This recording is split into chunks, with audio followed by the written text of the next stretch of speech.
우리 주님 앞에 이렇게 한번 고백하고 시작하도록 하겠습니다. 그 한 사람 되기 원합니다.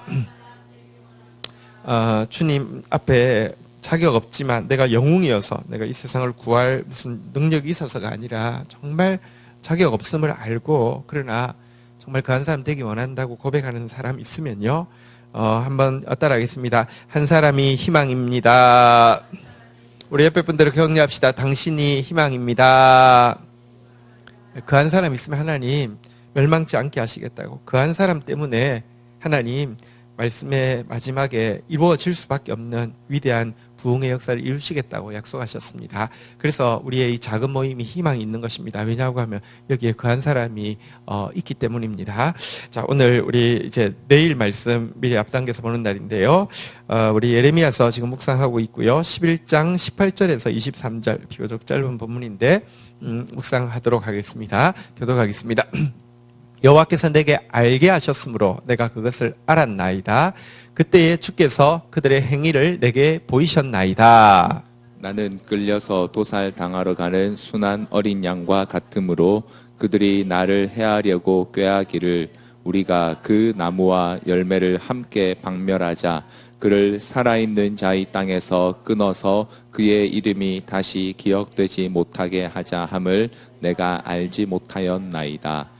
공의로 판단하시며 사람의 마음을 감찰하시는 만군의 여호와여, 나의 원통함을 주께 아뢰었사오니 그들에게 대한 주의 보복을 내가 보리이다 하였더라. 여호와께서 아나도 사람들에 대하여 이와 같이 말씀하시되 그들이 내 생명을 빼앗으려고 찾아 이르기를 너는 여호와의 이름으로 예언하지 말라. 두렵건대 우리 손에 죽을까 하노라 하도다. 그러므로 만군의 여호와께서 이와 같이 말씀하시니라. 보라, 내가 그들을 벌하리니 청년들은 칼에 죽으며 자녀들은 기근에 죽고 남는 자가 없으리라. 내가 아나도 사람에게 재앙을 내리리니 곧 그들을 벌할 해니라. 아멘. 네. 오늘 하나님 말씀 보도록 하겠습니다. 우리 18절 먼저 한번 같이 읽고 시작하도록 하겠습니다. 18절 읽겠습니다. 시작. 여호와께서 내게 알게 하셨으므로 내가 그것을 알았나이다.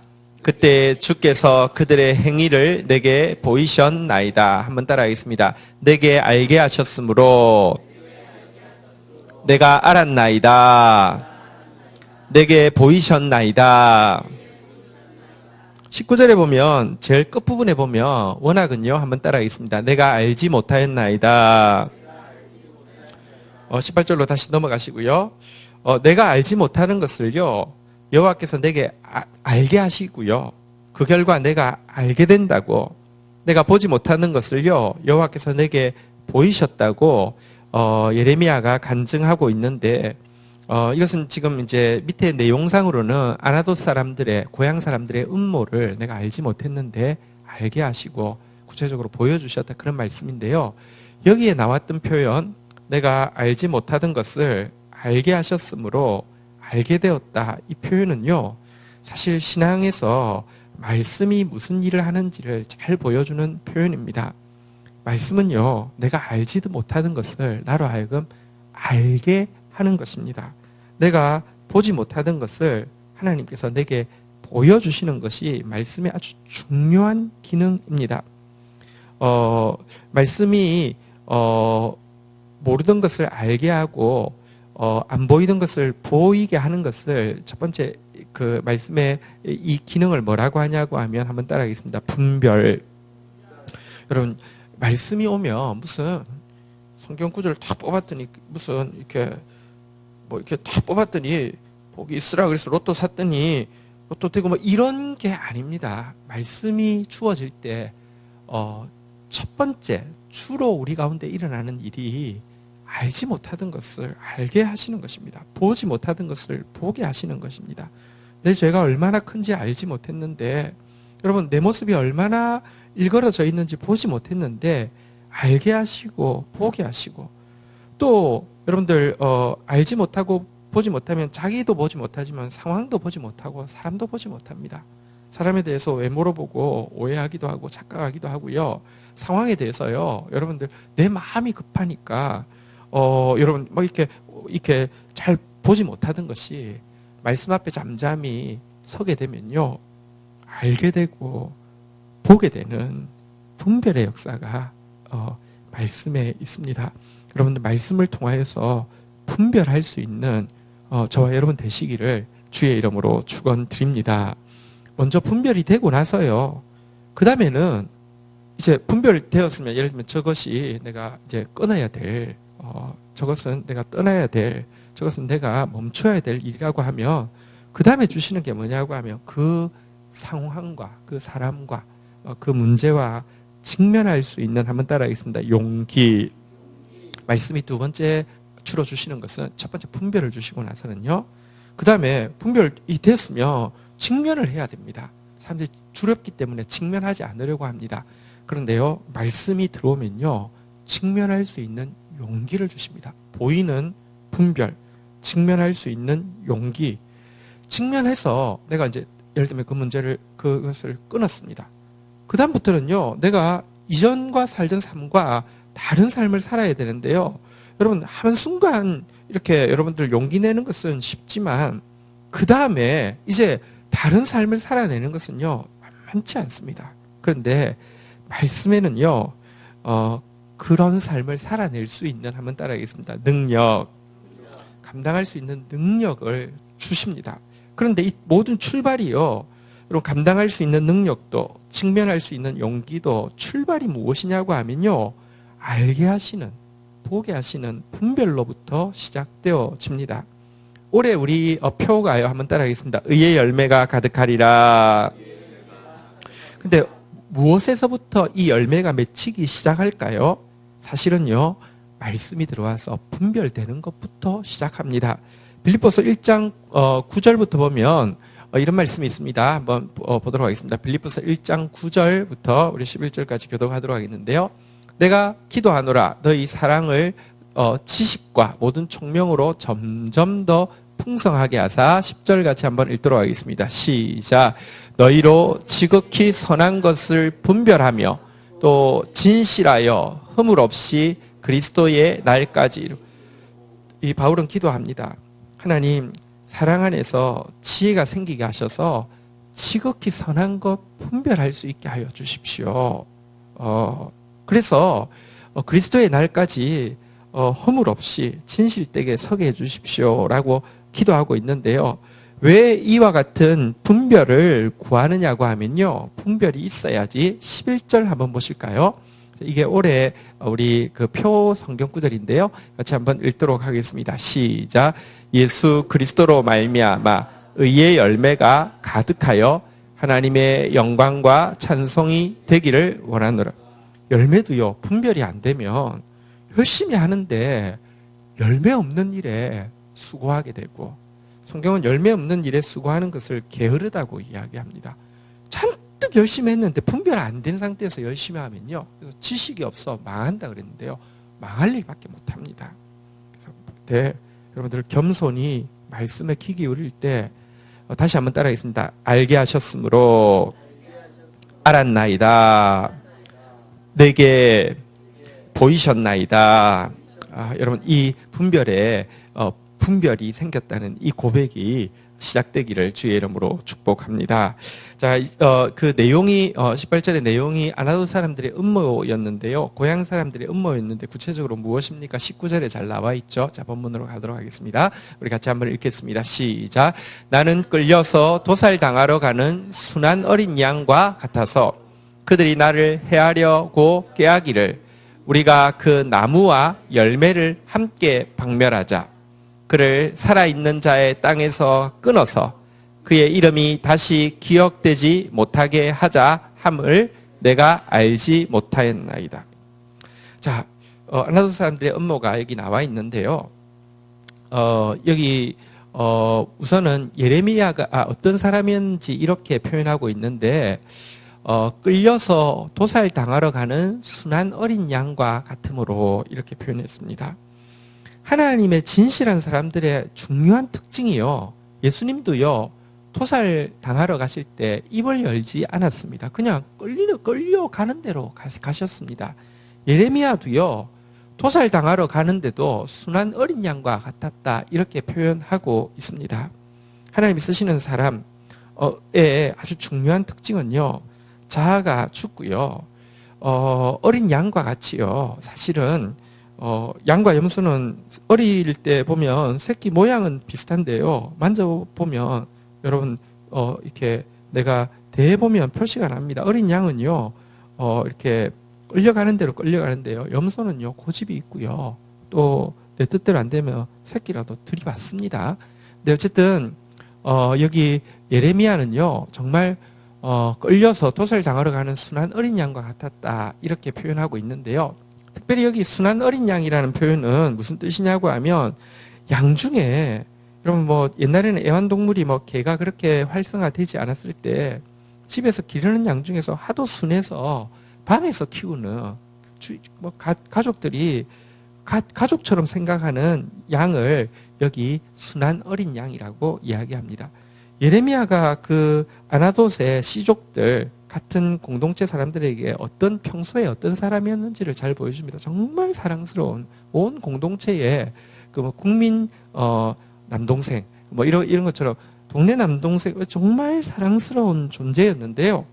그런데 그들이 어떻게 하려고 하고 있냐고 하면요, 한번 따라하겠습니다. 그 나무와 열매를 함께 박멸하자. 살아있는 자의 땅에서 끊어서 그의 이름이 다시 기억되지 못하게 하자. 그들이 지금 가지고 있는 음모입니다. 나무와 열매를 함께 박멸하자. 여기서 열매란 예레미야를 통하여서 나오고 있는 하나님의 예언의 말씀을 이야기하고요, 나무란 그 예언을 자꾸 나오게 하는 예레미야의 생명을 이야기합니다. 예레미야 생명을 끊어버려서 다시는 예언하지 못하게 하자. 살아있는 자의 땅이란 사실은요, 유대 그 신앙 공동체를 이야기합니다. 우리 신앙 공동체에서 그의 이름을 다시 기억되지 못하게 하자. 완전히 아예 없애버리자. 그러니까 이것은 유대인도 아니다. 이것은 구원받을 사람이 아니다. 이것은 우리하고 아무 상관없는 멸망받을 자이다. 그러니까 아예 없애버리자. 이런 음모를 그들이 꾸미고요. 그래서 이제 고향에 한번 놀러와. 예레미야 요즘 하도 안 보이네. 고향에 한번 놀러와. 그래서 예레미야 또 워낙 순진했어요. 사역하다가 아마 가려고 했는데 하나님이 알게 하셔서 이제 안 가게 되었다는 내용입니다. 자, 그런데 여기서 그렇게 평소에 순한 어린 양처럼 그 온 동네 사람들이 그 시족인 그 동네 사람들이 다 좋아했었던 그들이, 여러분 예레미야가 하나님의 말씀을 예언하자 지금 다 죽이려고 하고 있는 이 모습에서 인간이 얼마나 말씀 듣기를 싫어하는지를 우리가 좀 분명히 보아야 합니다. 생각해보면 제사장이니까 하나님 말씀을, 이 가문이 다 제사장 가문이거든요. 시족 전체가 아나돗에 사는 사람들 다 제사장입니다. 제사장이면 하나님 말씀 아는 사람이잖아요. 그죠?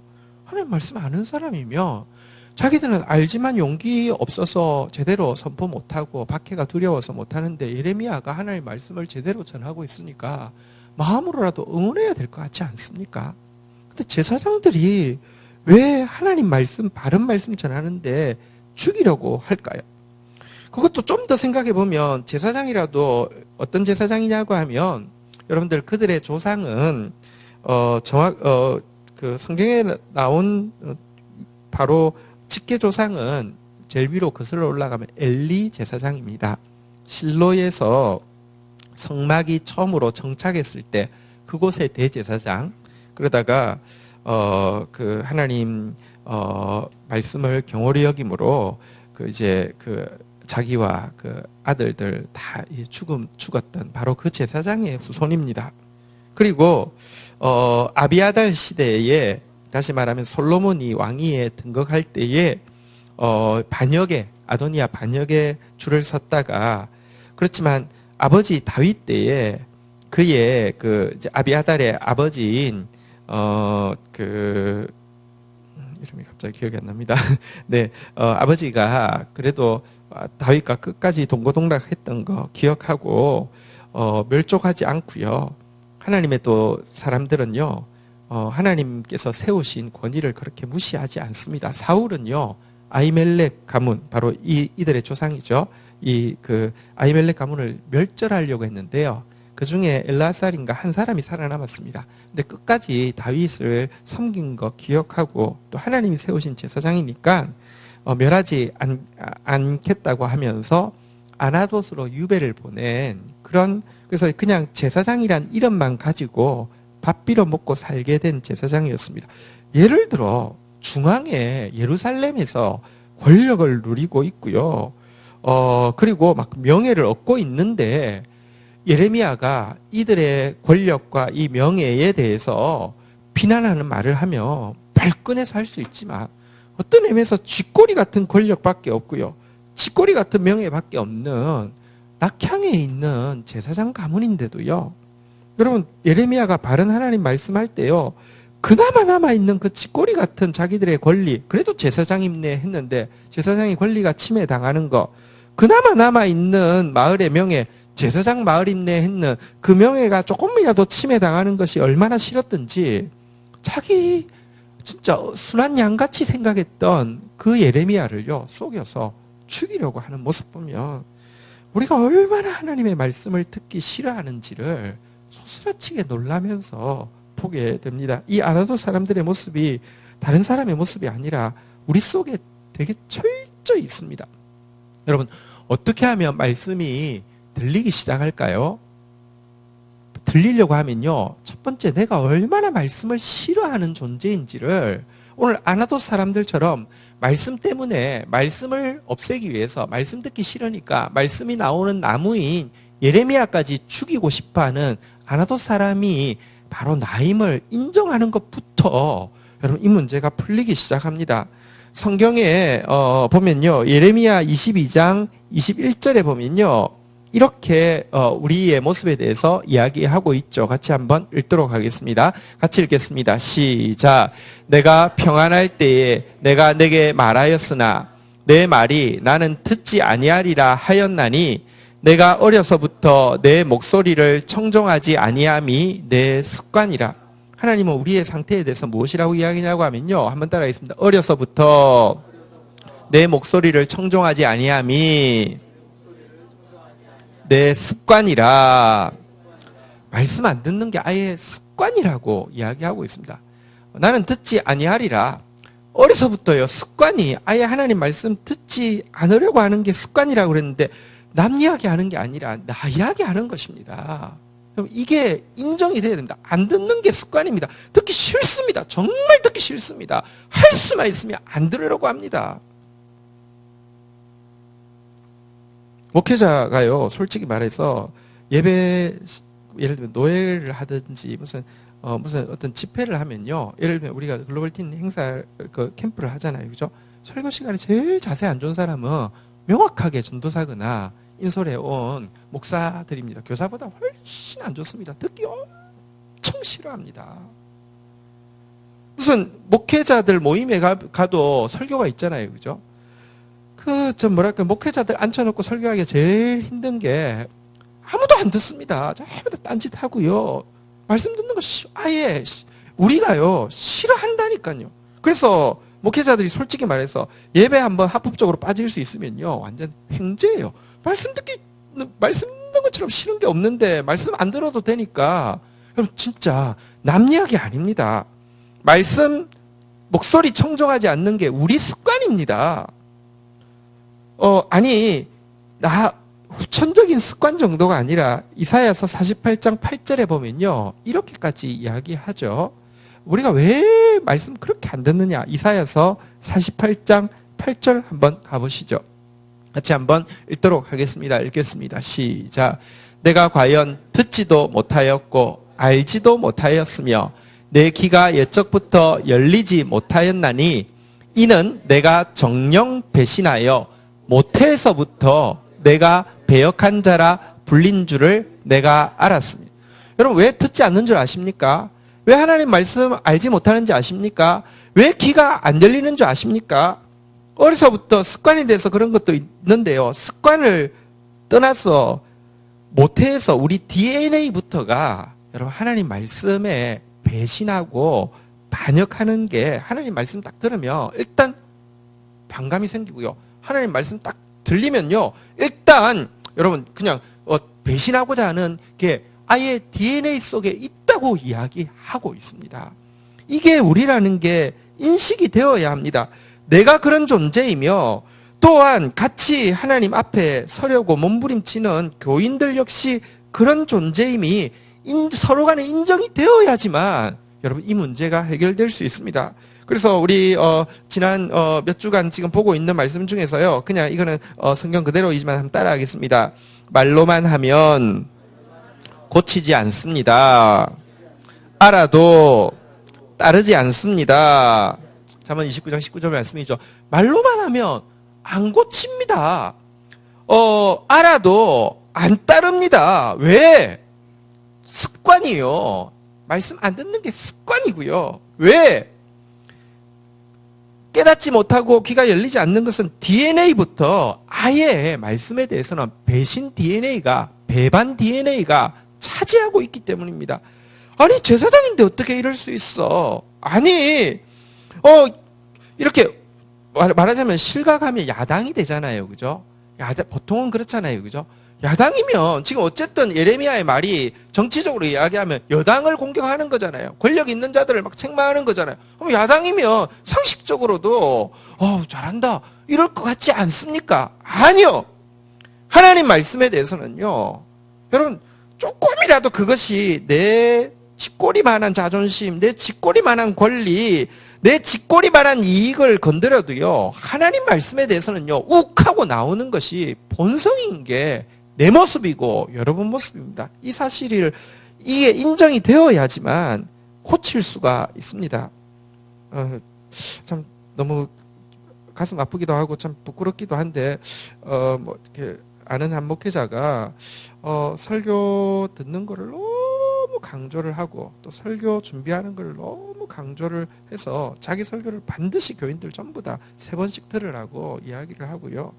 또 주중에 이런 하나도 안 하고 말씀이 제일 중요하니까 설교 준비만 하겠다고 해놓고는 다른 일은 진짜 안 하시고 그리고 설교 준비를 위해서 팀들을 만들어가지고 자료 준비팀 그다음에 또 녹취팀 그리고 또 인쇄팀 만들어가지고 이렇게 하고 설교 시간에 딴짓하거나 하면 막 인격적인 모욕을 느낄 정도로 막 숨도 못 쉬게 야단을 치고 막 이러는 목사님이 한 분 있었는데 지난주 그 정도에 알고 보니까 그가 특세를 했던 모든 설교가 토식까지 예화까지 전부 다 표절이었던 겁니다.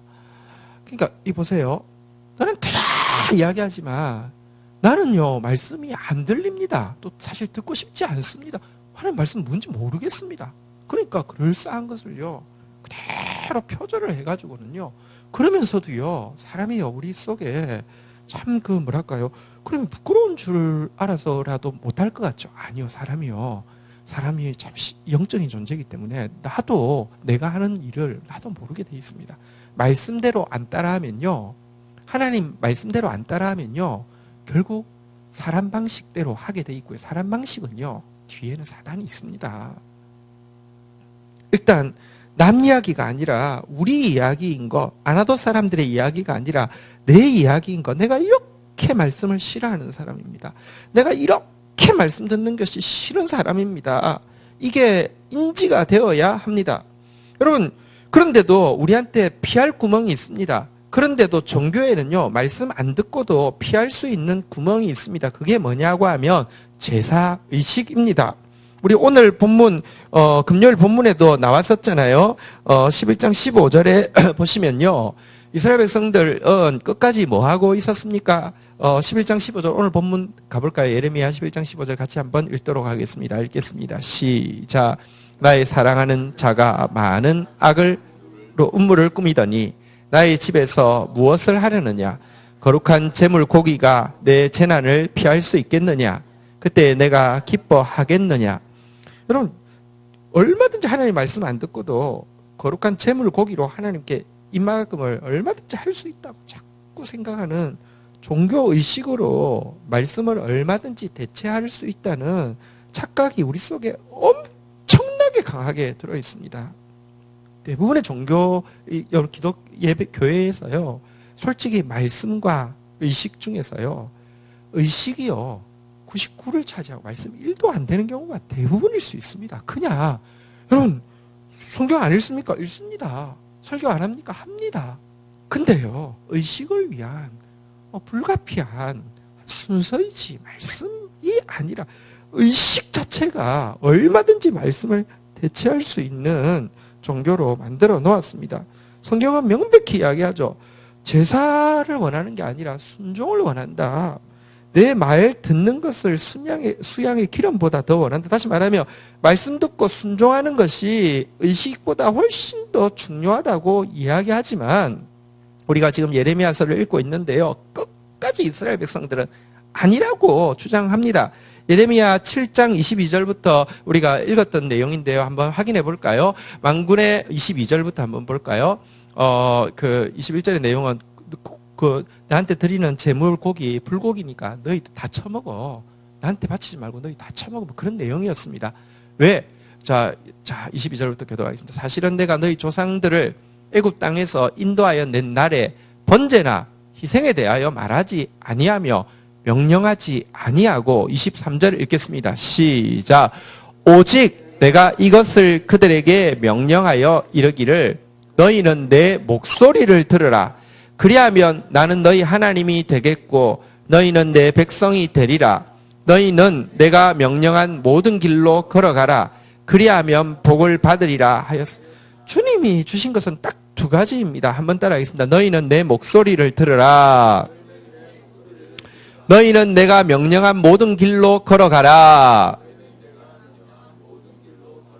그러면 너는 내 백성 될 것이고 그러면 너의 삶에 내가 축복으로 함께 하겠다는 것이 하나님의 가르침이었고요. 제사를 명한 적이 없다고 이야기하는데요. 24절에 보면요. 이스라엘 백성들은 끝까지 주장합니다. 끝까지 고집합니다. 같이 읽겠습니다. 시작. 그들이 순종하지 아니하며 귀를 기울이지도 아니하고 자신들의 악한 마음의 꾀와 완악한 대로 행하여 그 등을 내게로 돌리고 그 얼굴을 향하지 아니하여.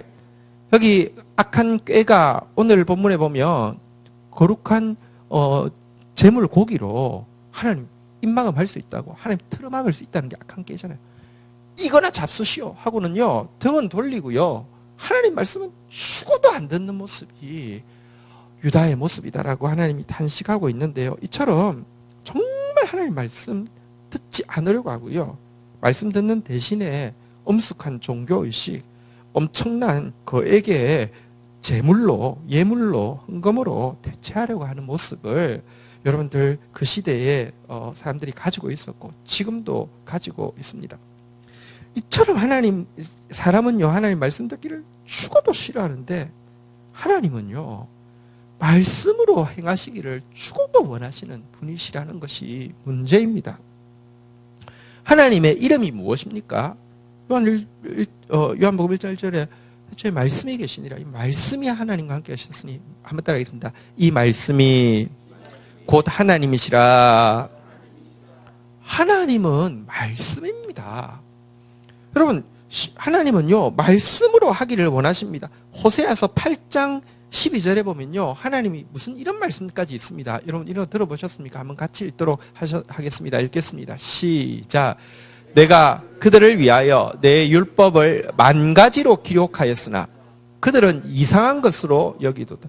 하나님은요 말씀으로 통치하기를 원해서요 말씀을 만 번이나 하신다는 것입니다. 근데 우리는요 그 말에 대해서요 진짜 참 별 쓰는 사람 다 보겠네. 잔소리 있고 아유 그만 좀 하시오. 아이고 이러면서요 그 말씀을요 아주 그냥 기분 나빠한다라고 이야기하고요.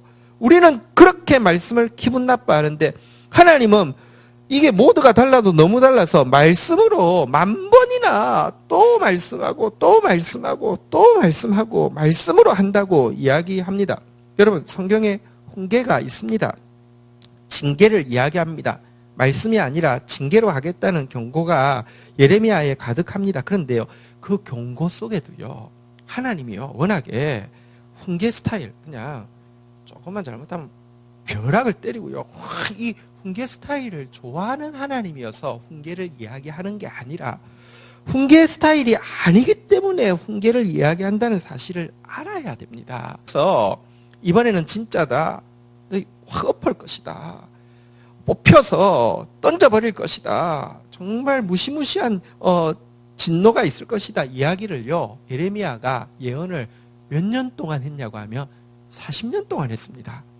40년 동안 그 일이 일어났다는 말입니까? 안 일어났다는 말입니까? 안 일어났다는 말입니다. 아니 예레미야를 세워서 그렇게 경고를 했으면 뭐 보이는 게 있어야지. 보이는 거 하나도 없으니까요. 나중에는요. 예레미야가 거짓 선지자에 대해서 거짓 선지자에 대해서 별명을 지어 주었습니다. 사방의 두려움이라는 별명을 지어 주었습니다. 그런데요. 그렇게 별명 네가 거짓 예언했기 때문에 평안하다 안전하다 했기 때문에 너 때문에 너와 관련된 사람은 전부 다 사방의 두려움 속에 사로잡히게 될 것이다. 이게 그에게 그 별명을 지어준 이유였습니다. 그런데 두고 보니까요. 그에게 그런 일이 일어납니까? 안 일어납니까? 하나도 안 일어나잖아요. 그러니까요. 나중에는 이 그 별명이요. 누구 별명이 되었냐고 하면 예레미야 별명이 되었습니다. 그래서 사람들이요. 예레미야가 지나가면 전부 다 사방의 두려움이라고 이렇게 네가 예언했던 거 전부 다 네한테만 임할 거야. 걱정하지 마. 네한테만 임할 거야. 이럴 정도로 여러분 훈계에 대해서 징계에 대해서 그렇게 이야기하셨지만 여러분 40년이 지나도록 징계가 임하지 않았습니다. 왜냐고 하면 할 수만 있으면 말씀으로 치유하기 원하시고 말씀으로 고치기 원하시는데요. 우리는 죽어도 말씀을 듣지 않습니다. 이게 너무 맞지 않는 것이죠. 결국 그래서 맞고 돌아오는 것밖에 없었는데요.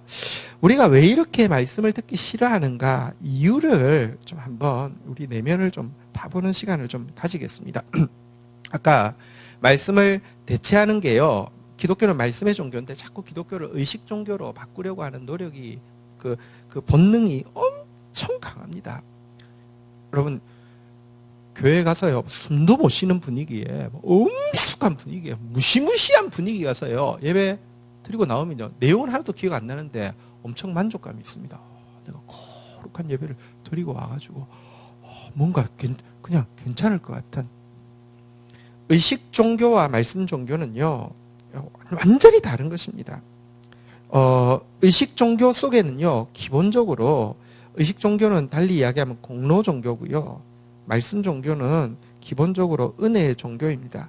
의식 종교는 내가 뭔가 하나님께 기여를 한다는 것입니다. 내가 뭔가 하나님한테도 뭔가 좀 이렇게 좀 그걸 한다는 선심을 쓴다는 것입니다. 내가 뭘 해드렸다는 것입니다. 그리고 그 의식 종교, 이 공로 종교 기반에는요 교만이 들어가 있죠. 내가 좀 해드릴 테니까. 그러면서요. 하나님과의 관계는 거래 관계가 됩니다. 당신도 이 정도는 해야 되지 않겠습니까? 솔직히 말하면 안 해도 돼요. 내 할 일은 내가 다 알아서 할 테니까 건드리지만 마세요. 내 영역 침입하지만 마세요.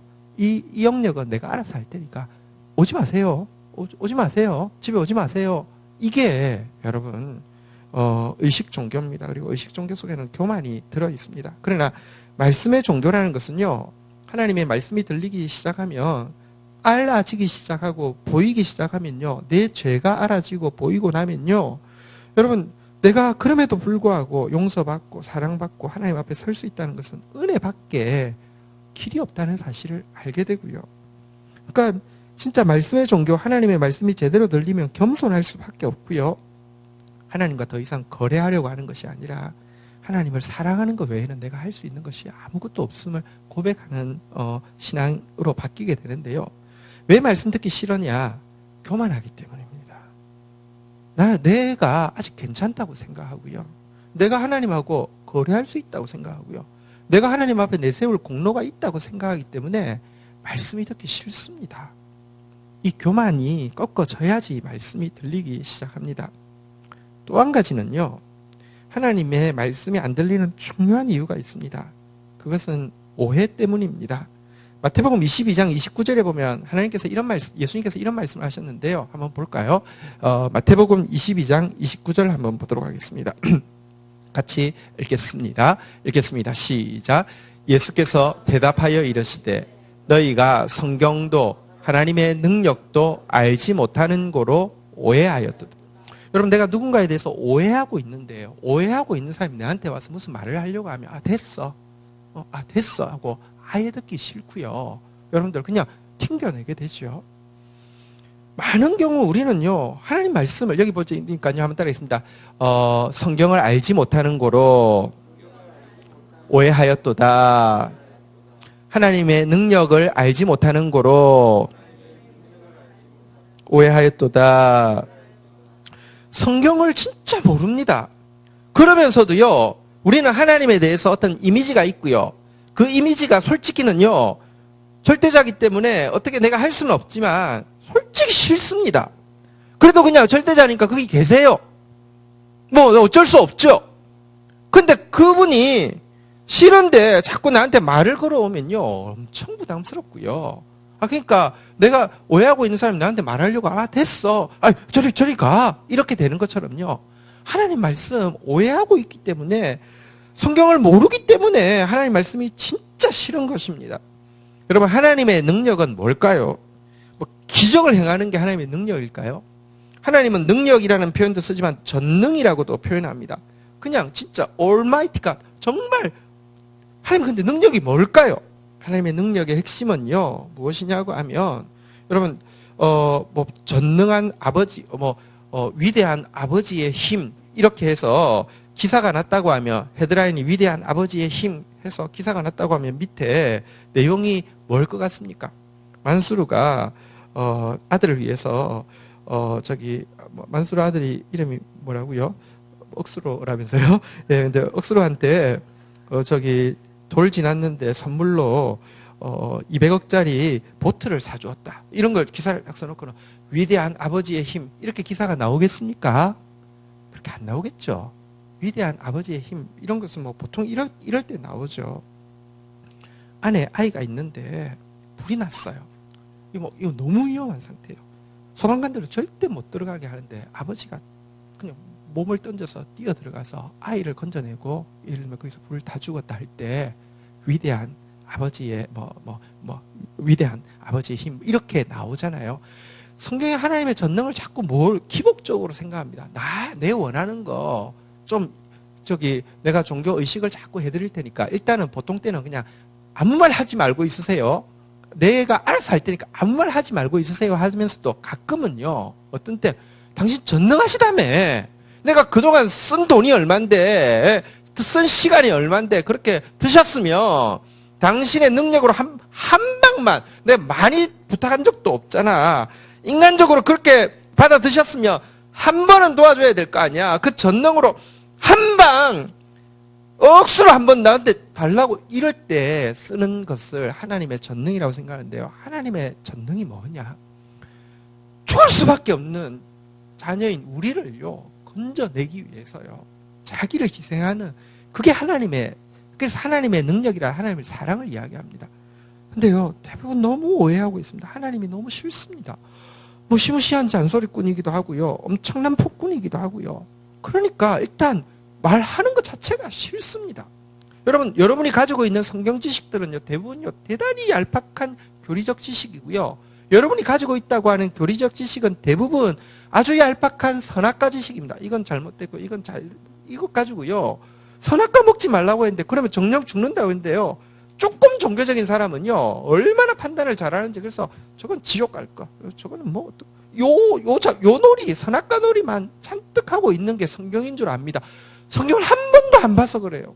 성경을 몰라서 오해한 것이에요. 그러니 오해하고 있으니 교만하니까 말씀이 싫고요. 여러분, 무너지고 삶이 막 고통스러워도요, 말씀에는요, 트라우마가 있어요. 왜? 오해가 있으니까. 하나님에 대해서, 하나님의 사랑에 대해서 오해가 있으니까 죽어도 가기 싫은 거예요. 사단이 그렇게 만들어 놓았어요. 근데 정말 하나님의 말씀이 들리기 시작하며, 성경이 보이기 시작하며, 이것이야말로 생명이고 여기에 진짜 사랑이 있다는 것을요, 절대 부인하지 못합니다. 여러분 그냥 목사라서 성경 좀 읽으세요. 또 워낙 안 하는 거를 하면 못하는 걸 자꾸 지적하면 그게 딱 권위가 잡히잖아요. 니네 영어 못하지? 그러면서 영어만 열심히 하면 이렇게 가오가 잡히잖아요. 그죠? 어차피 성도들 성경 안 읽는 줄 알고 그러니까 이것 가지고 약점 잡아가지고 성경 다 읽은 것들이 하면서 막 하면은 권위가 생겨서 이야기하는 게 아니에요. 여러분 진짜 이 성경이 생명입니다. 성경이 여러분 진짜 행복입니다. 성경 속에서 나오는 하나님의 사랑에 진짜 희망이 있습니다. 근데요, 사단이 비틀어 놓았으니까 말씀은 없는 상태에서 또 교만하니까 말씀이 싫은 상태에서 자꾸 우리 영혼은 피폐해져 가고 죽어가고 있는 게 우리의 모습입니다. 이 오해를 고쳐야 하고요. 이 교만이 무너져야 하는데 어떻게 하면 이런 일이 일어날 수 있겠습니까? 첫째는요, 여러분들 아직까지 여러분들 하나님이 누구신지 성경이 무엇인지 잘 모른다 할지라도요, 예수님이 오해라고 했으니까 또 우리 속에 교만이 하나님과 거래하려는 내게 내세울 공로가 있다고 주장하는 교만이 있다고 하셨으니까 하나님 앞에 하나님 나는 교만합니다. 한번 따라하겠습니다. 하나님 나는 교만합니다. 하나님 나는 당신을 오해하고 있었습니다. 말씀이 들리는 은혜를 주옵소서. 여러분 내가 내 교만을 회개하고요. 내 오해를 인정하고 나서 말씀 들리게 해주세요 하고 하며 나아갈 때 말씀이 들리는 게 진짜 기적입니다. 말씀이 들려야지 치료가 시작이 되었습니다. 하나님은 망가지로 말씀으로 여러분 예레미야서에 호세아서에 보면요 또 그런 표현도 있습니다. 말로 너희를 유혹한다 이런 말씀이 나오는데요. 하나님은 어떻게든지 말로 설득하려고 하십니다. 여러분 말씀이 들려야지 살 수 있습니다. 시편 107편에 가보면요. 우리 대부분 신자들의 상태 시편 107편 17절부터 보면 우리 대부분의 신자들의 상태가 이렇게 나와 있습니다. 같이 한번 17절 같이 읽겠습니다. 시작. 미련한 자들은 그들의 죄악의 길을 따르고 그들의 악을 범하기 때문에 고난을 미련한 건 뭐냐고 하나님을 모르는 겁니다. 성경을 모르는 겁니다. 하나님의 사랑을 모르는 겁니다. 그러면요. 자기가 아는 길을 따릅니다. 자기 생각대로 행합니다. 근데 그게 죄고요. 그게 악이고요. 그 결과는요. 고통스럽습니다. 하나님 모르면요. 내가 걷는 길의 결과는요. 죄와 악밖에 없고 그 결과 따라오는 건 고통밖에 없습니다. 고통을 막 당합니다. 하나님 알지 못하기 때문에 18절 한번 넘어가 보도록 하겠습니다. 같이 읽겠습니다. 시작. 그들은 그들의 모든 음식물을 싫어하게 되어 사망의 물에 이르렀도다.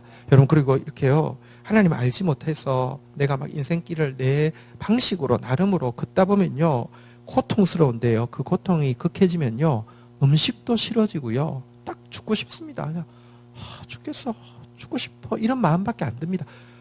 특수한 게 아니라 모두에게 해당되는 것입니다. 여러분 미련하면요. 말씀이 없으면요. 성경을 모르면요. 하나님을 오해하면요. 교만하면요. 걷는 길은 악과 죄의 길이 되고 그 고통 때문에요. 먹는 것도 싫고 딱 죽을 것 같이 된다니까요. 그런데요. 여기서 벗어나려고 하면 자 19절부터 또 읽도록 하겠습니다. 자 같이 한번 읽도록 하겠습니다. 읽겠습니다. 시작.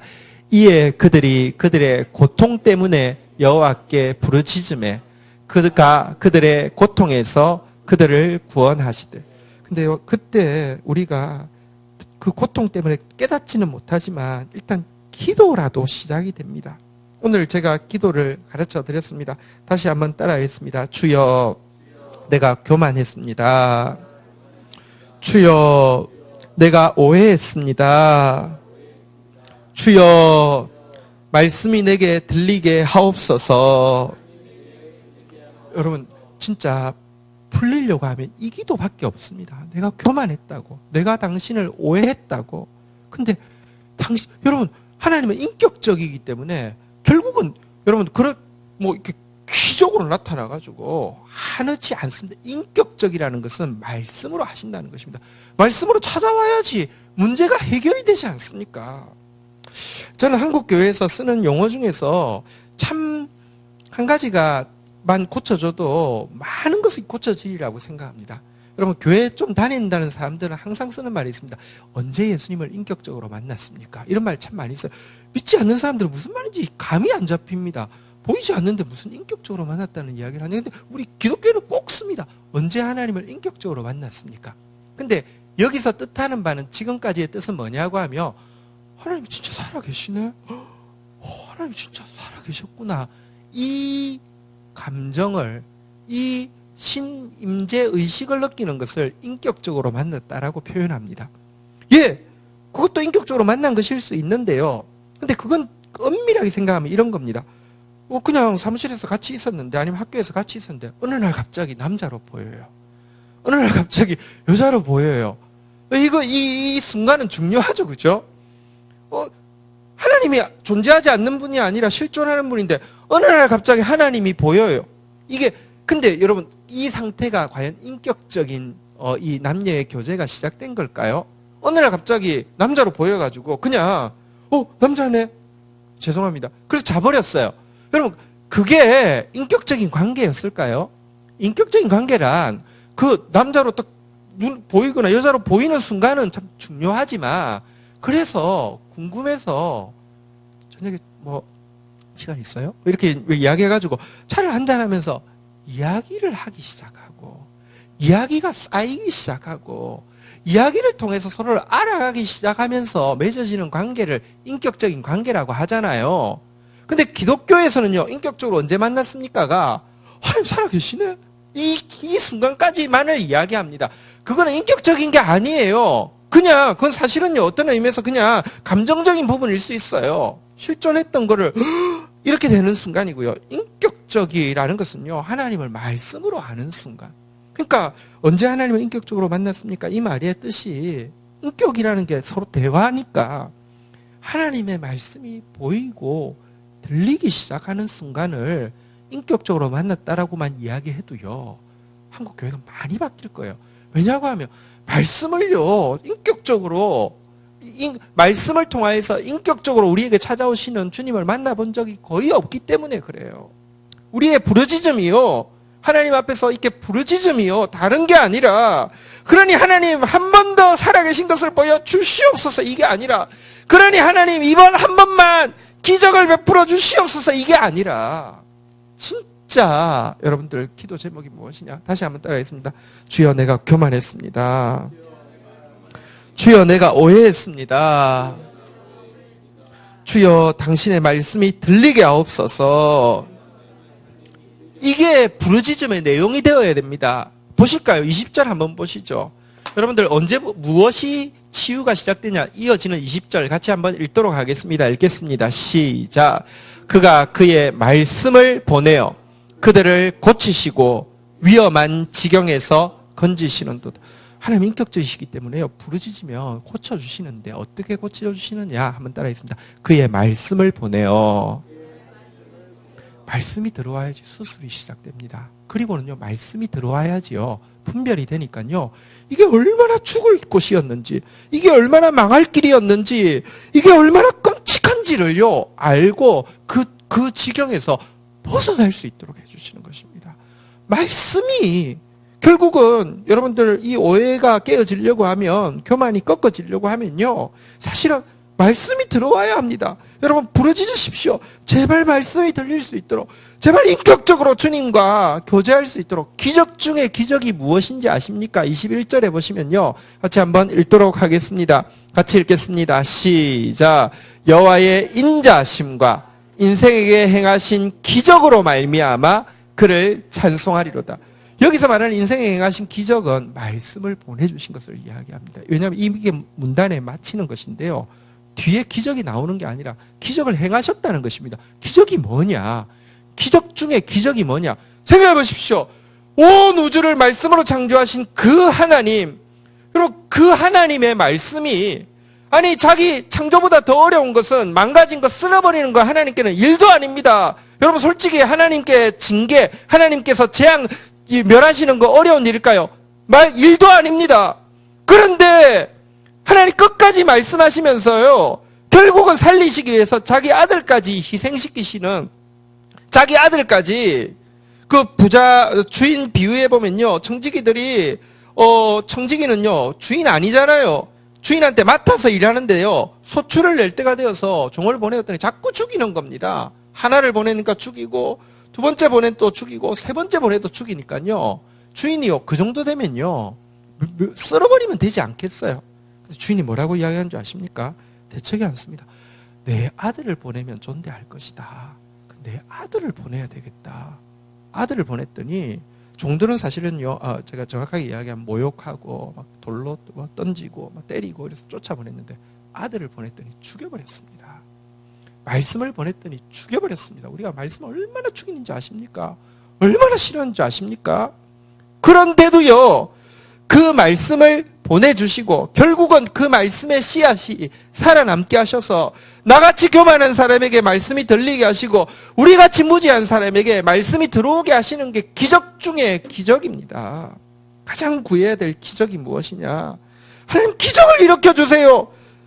제발 기적을 일으켜주세요. 기적 중에 기적이 무엇이냐? 한번 따라하겠습니다. 주여, 주의 말씀이 들리게 하옵소서. 말씀이 들려야 합니다. 여러분 부탁합니다. 오늘 아나도 사람들의 모습이 우리 모습인데요, 진짜 여러분 절대 안 변할 겁니다. 그런데요, 말씀이 들어오면, 기적이 일어나면 우리를 그 망할 곳에서 건져주실 것입니다. 그 기적이 오늘 일어날 수 있기를 축복합니다. 자, 이 사실을 알게 되자 밑에 분은 간단하게 하고 마치겠습니다. 20절 하나님 앞에 이렇게 기도합니다. 같이 읽겠습니다. 오늘 본문으로 가겠습니다. 예레미야서 11장 20절 같이 읽겠습니다. 시작. 공의로 판단하시며 사람의 마음을 감찰하시는 만군의 여호와여, 나의 원통함을 주께 아뢰었사오니 그들에 대한 주의 보복을 내가 보리이다 하였더니. 그 사실을 알고 너무 속상하고, 그 사실을 알고 너무 경악을 하게 되고, 그 사실을 알고 너무 분노할 수 있는데요, 여러분 사실은요, 자기 일이 아니라, 자기 말이 아니라 주님 말씀을 했으면요, 이제부터는 자기 원수가 아니라 주님의 원수이고요, 내가 할 것이 아니라 주님이 하실 것입니다. 진짜 자기 말을 했던 사람이 아니기 때문에요. 그리고 하나님은요, 다시 한번 따라하겠습니다. 공의로 판단하시며 마음을 감찰하시는 만군의 여호와. 여러분 말씀의 기준 가지고 여러분 정확하게 판단하실 것입니다. 여러분 마음을 정확하게 감찰하실 것입니다. 하나님은 모든 군대의 하나님, 그 만군의 여호와인데요, 전능하신 하나님이십니다. 그 하나님 앞에 자기의 이 원통함을 아뢰면서 한번 따라하겠습니다. 주의 보복을 내가 보리이다. 하나님의 심판에 대해서 신뢰하고 맡겨버리고 있습니다. 자, 21절에 보면요, 아나도 사람들이 왜 죽이려고 했는지 다시 한번 구체적으로 나오는데요, 같이 한번 읽겠습니다. 시작. 여호와께서 아나도 사람들에게 대하여 이와 같이 말씀하시되 그들이 내 생명을 빼앗으려고 찾아 이르기를 너는 여호와의 이름으로 예언하지 말라. 두렵건대 우리 손에 죽을까 하노라. 왜 죽이려고 했다고요? 한번 따라하겠습니다. 여호와의 이름으로 예언하지 말라. 하나님 말씀 전하지 말라는 거예요. 하나님 말씀 전하면 죽여버린다고. 여러분, 이런 그들을 향해서 하나님께서 어떤 심판을 예고하고 있습니까? 22절, 23절 마지막 내용입니다. 교독하겠습니다. 그러므로 만군의 여호와가 이와 같이 말씀하시니라. 보라, 내가 그들을 벌하리니 청년들은 칼에 죽으며 자녀들은 기근에 죽고. 23절 읽겠습니다. 시작. 남은 자가 없으리라. 내가 아나도 사람들에게 재앙을 내리니 곧 그들을 벌할 해이니라. 하나님께서 이 아나도 하나님의 말씀을 죽여버리려고 하는, 하나님의 말씀을 끊어버리려고 하는 그들에게 무슨 벌을 내린다고요? 22절에 보니까요, 한번 따라하겠습니다. 청년들은 칼에 죽으며 자녀들은 기근에 죽고 그들의 다음 세대들이요 끊어질 것이다 하고 이야기하고 있습니다. 말씀 죽여놓으면요, 한국교회가 말씀 죽여놓으면 한국교회 다음 세대는요, 떠나지 말라고 해도 다 떠나게 됩니다. 다 영적 기근에 죽고요, 여러분 다 하나님 떠나게 될 것입니다. 그럴 뿐만 아니라 23절에 보니까요, 더 무서운 말씀이 있습니다. 한번 따라하겠습니다. 남는 자가 없으리라. 아나돗은 완전히 완전히 진멸될 것이다. 이렇게 이야기하고 있습니다. 언제? 한번 따라하겠습니다. 곧 그들을 벌할 해이니라. 물론 이 예언하고 나서도 한동안 아나도스는 아무 문제 없었습니다. 그러니까 또 교만하죠. 그리고 예레미야는요, 다음 장 가면 하나님 어떻게 나는 여전히 슬프고 저들은 여전히 기세등등하고 왜 이렇습니까? 이렇게 또 탄식하고 있는 장면이 나옵니다. 악한 자들은 형통하고 나는 왜 이렇게 고통스럽고 하나님 이게 뭡니까? 라고 이야기합니다. 왜? 하나님은요 아직까지도 말씀하시고요 기회를 주시려고 하시기 때문입니다. 그러나 벌할 해가 결정되어 있습니다. 바벨론이 올 때가 결정되어 있습니다. 이때 아나돗은 진멸합니다. 징계가 아니라 아예 없어질 것입니다. 아예 끊어질 것입니다. 아예 망할 것입니다. 그런데 이 부분에 대해서 간단하게만 설명하고 마치겠는데요. 미국에 있는 어떤 한 목사님 있는데 무슨 성경 보다가 막히면 꼭 저희 카톡으로 전화를 하십니다. 요즘 카톡 공짜니까요. 그리고 이제 물어보십니다. 이거 뭐 어떻게 되는 거냐고. 한번 물어보시면 30분, 뭐 40분, 1시간도 막 좋고 이렇게. 근데 물어보실 때 또 이렇게 물어보는 거 좋아요. 저한테 뭐 물어보세요. 네, 그런데 한 번은 이제 물은 내용이 뭐냐고 하면 엘리 이제 제사장 자녀들이 이제 악을 범했잖아요. 그죠? 오늘 아나도 사람들의 조상.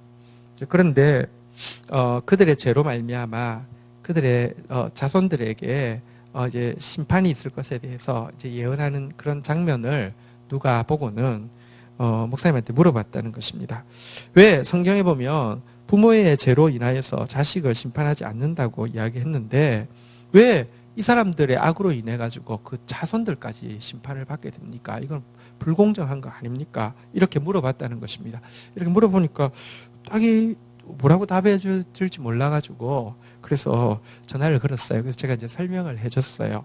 첫 번째, 그들이 이제 대제사장이었는데 이제 그 심판을 받아서 이제 대제사장이 안 될 거라고 예언했는데 첫 번째, 우선 엘리 가문이요 대제사장이었던 것이 은혜였지 워낙은 대제사장 안 될 사람이었던 것을 이야기해 줬습니다. 엘리는 레위의 네 아들 중에서 세 번째 아들인 엘르아살이라는 사람을 통해서만 대제사장이 나오게 돼 있었는데 이상하게도 이다말 넷째 아들을 자손입니다. 근데 대제사장이 되어서 이유는 잘 모르겠습니다.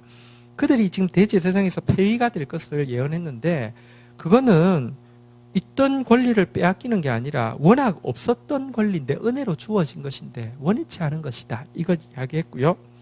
두 번째는 그렇게 폐해진다고 했는데 언제 폐해졌냐고 하면요. 엘리 아들 이후에 폐해진 게 아닙니다. 여러분 다윗 지나서 솔로몬 될 때까지 그 가문이 대제사장 했습니다. 그러다 솔로몬 때에 아까 말씀드린 대로 아도니아 반역 때에 아비아달이 거기 서게 됨으로 말미암아 일반 제사장으로 강등된 것입니다. 굉장히 긴 기간을 주셨습니다. 그러고 나서 이제 강등됐으니까 끝났습니까? 아니요. 유다가 멸망하기 전에 바로 이 아나돗 가문에서 마지막 선지자인 유다가 국가로서 존재할 때 마지막 선지자인 정말 하나님의 마음을 가장 많이 부어주신 예레미야가 나오게 하셨습니다. 하나님의 마음은요 사실은요 멸하는 거 진노하는 데 방점이 있지 않습니다. 어떻게든지 기회를 주려 하심입니다. 그런데 그 예레미야를 남도 아닌 아나돗 사람들이 죽이려고 했습니다. 그래서 이제 그들에게 남은 것은요 남는 자가 없는 진멸만 남는다고 이야기하고 있는데요. 다시 보면 기회를 적게 주셔서가 아니라 그들이 얼마나 교만한지 그 교만이 심판을 불러오는 것이지 하나님이 정말 끝까지 기회를 주고 있는 것을 보게 됩니다. 하나님 지금도 저와 여러분들에게 아나돗 사람에게처럼 기회를 주고 계십니다. 저는 한국교회 이 상태에서 쓸어버리셔도 우리 할 말 없다고 생각합니다. 그러나 여러분 아나돗 가문의 예레미야를 일으키는 것처럼 마지막 때에 나는 말씀의 부흥과 회복이 우리 다음 세대, 우리 청년들 가운데, 우리 자녀들 가운데 일어날 긍휼을 베푸신다고 믿습니다. 그러나 그 기회를 놓치면 안 된다는 사실을 우리 진짜 인식해야 됩니다. 마지막 기회고 마지막 불꽃일 것입니다. 정말 이거 붙잡고 일어나야 합니다. 우리 이 오늘 주신 말씀 가지고 우리 주님 앞에 나아가서 기도하는 시간 가지도록 하겠습니다. 자리에서 한번 일어서시겠습니다.